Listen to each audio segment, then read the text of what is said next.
Sally Skydiver by Polly Noakes. Sally was shopping with her mother when she noticed a bright red umbrella leaning against the bus stop. She grabbed the umbrella as her mom whisked her along the sidewalk. "Mom, look at this umbrella," Sally cried. "Very nice, dear," said Mother, absent-mindedly. "It'll match your red galoshes." Even though it wasn't raining, Sally just had to open her new umbrella. Whoosh!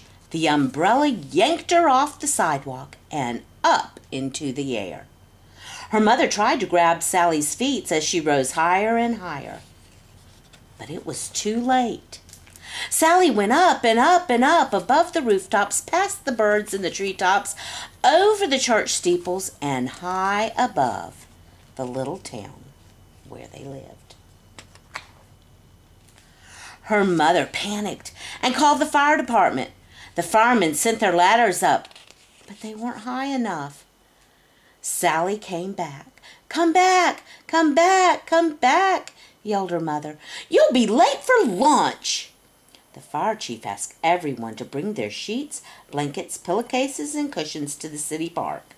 Then they sewed them together to make a giant patchwork blanket for Sally to land on. That is, if she ever came down. And they sat down to wait. Sally disappeared from the townspeople's sight. She went up through the misty clouds and waved at an airplane pilot. Higher and higher she rose as the sky grew darker and darker until it was pitch black. When she saw a shining star, Sally realized that she was in outer space. How small the earth appeared, like a blue basketball, and how big the moon looked. There was no wind in space, so the umbrella had stopped pulling Sally up. Her arms and legs felt as light as feathers as she floated along. She could do somersaults, cartwheel, twists, and dives.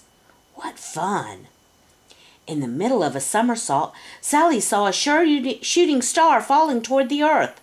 She thought that if she could just catch hold of its tail, it could take her back home. Letting go of the umbrella, Sally grabbed the star. Down, down she went.